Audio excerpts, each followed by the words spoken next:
ఏం జరిగింది అన్నది కూడా మీరందరికీ కూడా తెలిసి ఉండాలి. గతంలో ఇదే చంద్రబాబు నాయుడు 2014లో మీకు గుర్తుందే ఉంటుంది.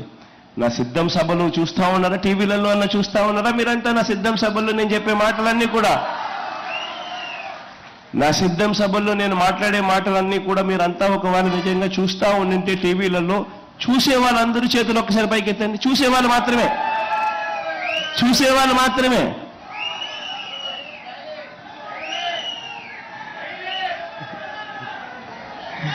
అందరూ చూస్తూ ఉన్నారు కాబట్టి నేను మళ్ళీ చెప్పడం మళ్ళీ రిపిటేషన్ అవుతుంది.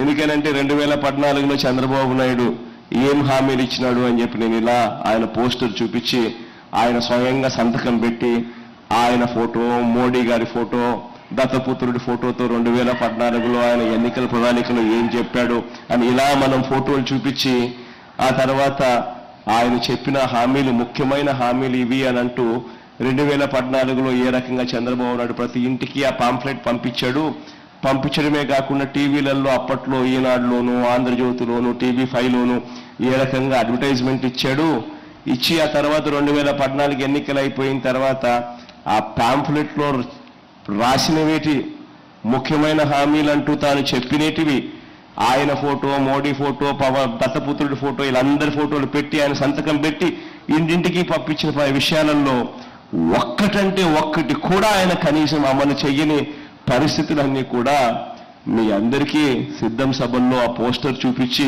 చంద్రబాబు నాయుడు గారు సంతకం పెట్టిన ఆ ముఖ్యమైన పాంఫ్లెట్, ముఖ్యమైన హామీల పాంఫ్లెట్, మీ ప్రతి ఇంటికి పంపించిన పాంఫ్లెట్ చూపించి మీ అందరికీ కూడా చెప్పడం జరిగింది. ఒకటి మీ అందరికీ కూడా చెప్తా ఉన్నా, మోసం చేసే వాళ్ళని నమ్మద్దండి, అబద్ధాలు చెప్పే వాళ్ళని నమ్మద్దండి. ఎందుకనంటే ఈరోజు మీ బిడ్డ దాదాపుగా సంవత్సరానికి 70,000 కోట్ల రూపాయలు ఖర్చు చేస్తూ ఉన్నాడు. ఈ మాదిరిగా ఇంతకుముందు ఎప్పుడూ జరగల. మీ బిడ్డ ఈ మాదిరిగా ఎందుకు చేయగలుగుతా ఉన్నాడు అని అంటే, ఎక్కడా కూడా కరప్షన్ లేకుండా, ఎక్కడా కూడా వివక్ష లేకుండా మీ బిడ్డ తీసుకొచ్చిన సమూహమైన మార్పులు తీసుకొచ్చాడు. కాబట్టి ఎప్పుడూ చూడని విధంగా, ఎప్పుడూ జరగని విధంగా ఆంధ్ర రాష్ట్ర చరిత్రలో ఈరోజు సంవత్సరానికి 70,000 కోట్ల రూపాయలు దాదాపుగా మంచి చేయిస్తూ ఈరోజు పనులు జరుగుతూ ఉన్నాయి. కానీ ఈరోజు సూపర్ 6 అంటా ఉన్నాడు చంద్రబాబు, సూపర్ 7 అంటా ఉన్నాడు చంద్రబాబు. వాటికి ఇటువంటివన్నీ కూడా కలుపుకుంటే మొత్తానికి చంద్రబాబు నాయుడు గారి హామీలు 1,40,000 కోట్లు దాటుతా ఉన్నాయి. అంటే జగన్ పూర్తిగా వ్యవస్థను, పూర్తిగా ఎటువంటి కరప్షను లేకుండా, ఎటువంటి వివక్ష లేకుండా 70,000 కోట్ల రూపాయలు ఖర్చు చేసే పరిస్థితి జగన్కే చాలా కష్టంగా ఉంటే, ఆయన సునాయాసంగా నోట్లో నుంచి చెప్పేటి అబద్ధాలే కదా అని 1,40,000 కోట్ల రూపాయల గురించి చెప్తా ఉన్నాడు అని అంటే, ఇక దాని అర్థం ఏమిటి? అందరినీ మోసం చేసేదానికే కదా. ప్రతి ఒక్కరూ కూడా ఈ విషయాన్ని గుర్తుపెట్టుకోండి. తర్వాత మళ్ళీ చంద్రబాబు నాయుడుకు పొరపాటున ఓటేస్తే మాత్రం పులి నోట్లో తలకాయ పెట్టినట్టే అన్నది ప్రతి ఒక్కరూ కూడా గుర్తుపెట్టుకోండి. ఈ విషయాలన్నీ చెప్పి ఇక మైక్లో మీరెవరైనా మాట్లాడాలనుకుంటే మీ దాకా మైక్ పంపిస్తా. మీరేదైనా సలహాలు, సూచనలు ఏదన్నా ఇస్తే కూడా తీసుకుంటాను. అవన్నీ కూడా రాబోయే రోజుల్లో ఇంకా మన ఎఫిషియన్సీని ఇంకా పెంచేదానికోసం ఇంకా ఉపయోగపడేట్టుగా అయితే ఖచ్చితంగా ఉపయోగపెట్టుకుంటానని కూడా తెలియజేస్తా ఉన్నా.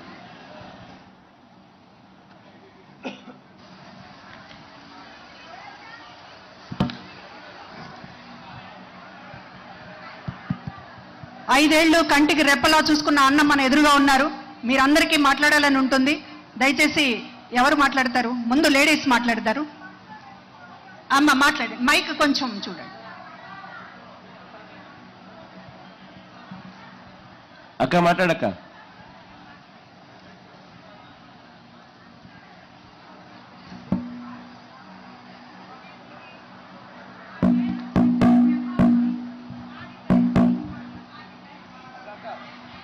అక్క మైక్ నీది పనిచేయడం లేదక్క, ఈ మైక్ తీసుకోక్క.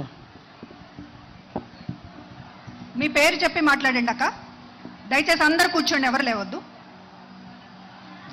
జగన్మోహన్ రెడ్డి సార్కి మా నమస్కారాలు. నా పేరు పట్రా ప్రభావతి, మాది దర్శి.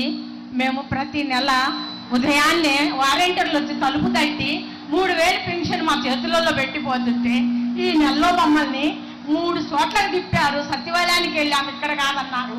నాకు చదువు రాదు. ఇంకొక చోటుకి వెళ్ళాను, అక్కడ కాదన్నారు. మోకాలు నొప్పికి ఎన్ని చోట్ల తిరిగాను, ఎన్ని కష్టాలు పడ్డాను. లాస్ట్లో ఒక చోట ఇస్తున్నారు పంచాయతీ ఆఫీసులు అంటే అక్కడికి వెళ్ళి తెచ్చుకున్నాము. ఎన్ని ఇబ్బందులు పడుతుంటాడో ఈ చంద్రబాబు నాయుడు మమ్మల్ని. మంచికైతే కాదు, మాకు వాలంటీర్లు కావాలి, వాలంటీర్ల వ్యవస్థ కావాలి. మాకు మోకాలు నొప్పికి వెళ్ళలేక చూడటానికి మనుషులం బాగున్నాం, మోకాలు నొప్పి నడవలేము. కానీ మాకు ఈ ప్రభుత్వంలో ఎంతో మంచి జరుగుతుంటే మంచిని తీసేస్తున్నాడు. మంచికి కాదు ఆయనకి, ఆయన మట్టి కొట్టుకొని పోతాడా చంద్రబాబు నాయుడు.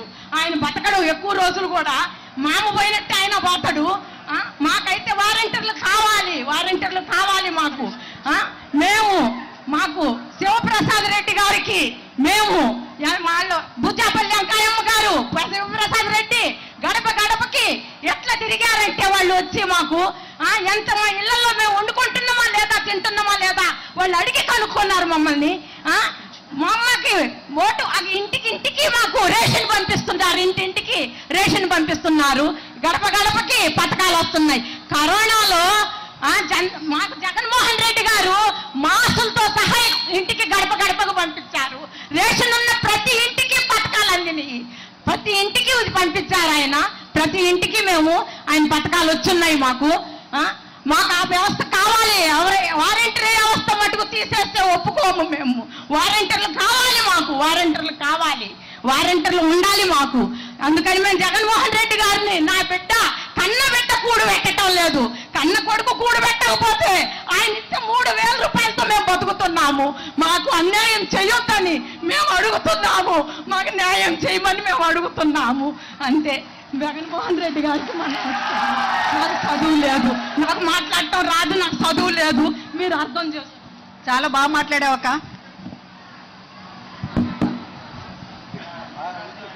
బాగా మాట్లాడారమ్మా. హలో హలో హలో అన్న జగనన్న, ధన్యవాదాలు. మా ఎమ్మెల్యే గారికి, మా వెంకయ్యమ్మ గారికి, శివరెడ్డి వాసిరెడ్డి గారికి, పెద్దలకి అందరికీ నమస్కారాలు అన్న. మాది దర్శి మండలం శామంతిపూడి అన్న. ఈ చంద్రబాబు ఇట్లా చేయడం ఎందుకన్నా? పింఛన్లు 6 రోజులు ఇచ్చారు ముసలోళ్ళకి పింఛన్లు. మంచాల మీద తీసుకొస్తానన్నా వృద్ధుల్ని, నడవలేని వాళ్ళని, బాగలేని వాళ్ళని, మంచోళ్ళకి ఇబ్బంది పడి ఏమి చేస్తున్నారన్న నిమ్మగడ్డ రమేశ్ను, చంద్రబాబు వీళ్ళు పింఛన్లు ఆ విధంగా చేయడం వాళ్ళ ఉసురు ఖచ్చితంగా జరిగిందన్న.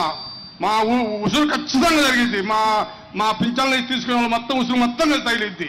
రాధాకృష్ణ తగిలిద్ది, రామేశ్వరరావు తగిలిద్ది, అందరూ తగిలిద్ది, మొత్తానికి తగిలిద్ది. అలాగే మొత్తానికి నా ఇంటికి 85,000 వస్తాయన్నా. నీకుండా మేము బాగుపడ్డామన్నా. నాకు నాన్నగారి టైంలో నాకు గుండె సర్జరీ చేశారన్నా. నాకు గుండె సర్జరీ చేశారు, మంచి అప్పుడు చూశారు. మా సచివాలయంలో మందులు అన్ని డాక్టర్లు మా ఇంటికి వచ్చి ఇచ్చిపోతారన్నా. మాకు ఇచ్చిపోతారు మొత్తం. నీ మేలు ఎప్పుడూ మర్చిపోలేమన్నా. నువ్వే ఇంకా 20 సంవత్సరాలు ముఖ్యమంత్రి కొనసాగాలని కోరుకుంటూ మేమందరం సిద్ధంగా ఉంటాం. మీ అంట మేము సిద్ధంగా ఉంటాం. మా గుండెల్లో నిలిచిపోయారన్న మీరందరూ, నాన్నగారు మీరందరూ. ఇడుపుల బాధ కూడా వచ్చారన్న నేను నాన్నగారు గారికి, కాటివద్ద గారికి. అప్పుడు నాన్నగారు చనిపోయినప్పుడు దర్శి మండలంలో మేము నాన్నగారి బొమ్మ నేర్పించి ఫస్ట్ మొదట మేమే అన్నా నిన్ను తీసుకువెళ్దాం. మేము అక్కడ బస్సెట్టిపల్లి కాడ ఉండవు చూడప్పుడు, అక్కడికి మేమే తీసుకెళ్ళి మొత్తం మా శాంతిపూడిలోనే వేసామన్నా నాన్నగారి బొమ్మ. మీరంటే అంత అభిమానం అన్నా మాకు. ఆ పింఛన్లైనా ఏదైనా మా ఇంటికి ఇంత జరుగుతుందంటే నీ గుండా మాకు మేలు జరిగిందన్న. నాకు ఏదైనా మందులైనా, సచివాలయమైనా, వయసు చిన్నదైనా సచివాలయాలు ఊర్లో నెంబర్ 1 చేసి ఉన్నాను. నాకు 40 ఏళ్ల నుంచి ఓటు జరుగుతుంది. ఇంత చేసేవాడు ఎవరు లేరు, ఏ ముఖ్యమంత్రులు లేరు. ఈ విధంగా చేసిన ముఖ్యమంత్రులు లేరు. వయసు చిన్నదైనా బాగా చేసావన్నా నువ్వు పనులు. ఒక స్కూళ్ళు కానీ, ఒక పిల్లలకి భోజనాలు కానీ నెంబర్ 1గా చేసావన్నా. నీ ఎమ్మిడి ఒక్కసారి ఫోటో దిగుదామని అనుకున్నా. ఒక్కసారి ప్లీజ్ అన్నా, ఒక్కసారి నేను ఉంటానో పోతానో నా సర్జరీ ఒక్కసారి. అప్పుడు శాంతిపూడిలో దిగా, ఇప్పుడు నీ ఎమ్మిడి తిరుగుదామని దిగాలన్నా.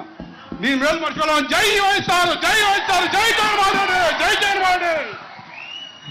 పైన ముఖ్యమంత్రి పీఠంలో అన్న మన మేనిఫెస్టో మన ఎన్నికలు అయిపోయిన వెంటనే దేవుడు దయతో మీ అందరి చల్లని దీవెనలతో మన ముఖ్యమంత్రిగా ప్రమాణ స్వీకారం చేసే మొట్టమొదటి సంతకం మనం పెట్టబోయేది మళ్ళీ వాలంటీర్ల వ్యవస్థ మళ్ళీ పునరుద్ధరించడమే అని చెప్పి కూడా ఈ సందర్భంగా చెప్తా ఉన్నా.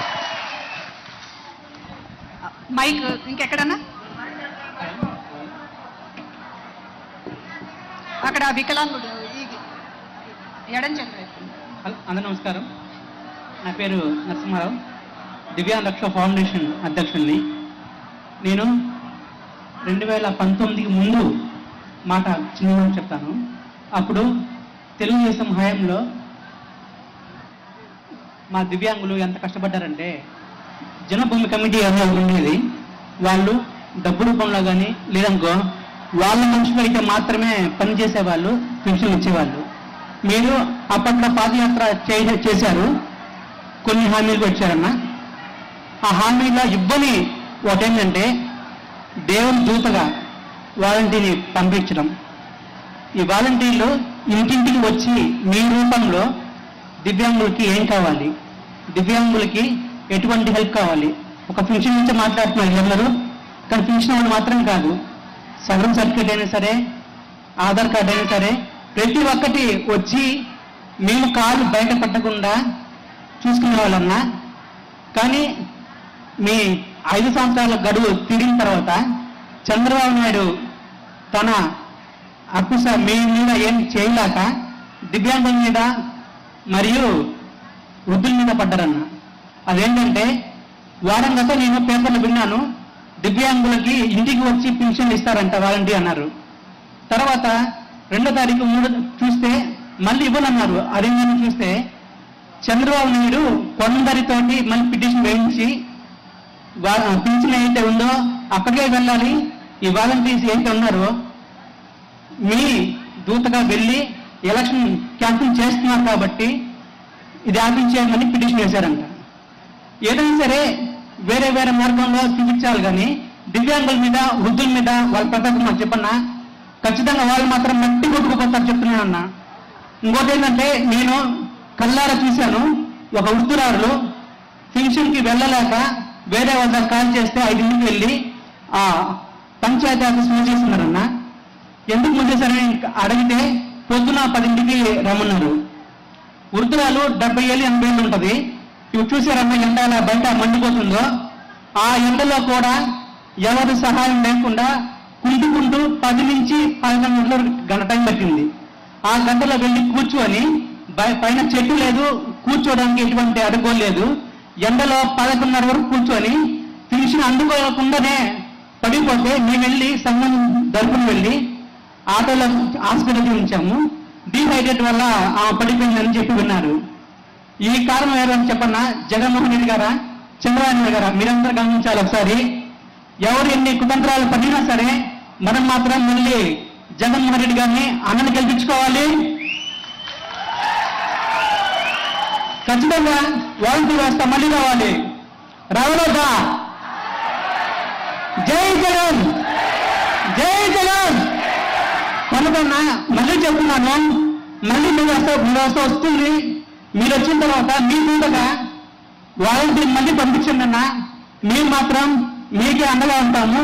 నెక్స్ట్ సీజన్ కానే కాదు, వాలంటీర్ పంపిస్తే మాత్రం రాబోయే 10 సంవత్సరాలైనా 20 సంవత్సరాలైనా మీరు వచ్చి ఏమన్నా ఉంటాము. Chandrababu thank you. మా బాగా మాట్లాడు. చంద్రబాబు తన మనుషుల చేత వాలంటీర్ల పెన్షన్లు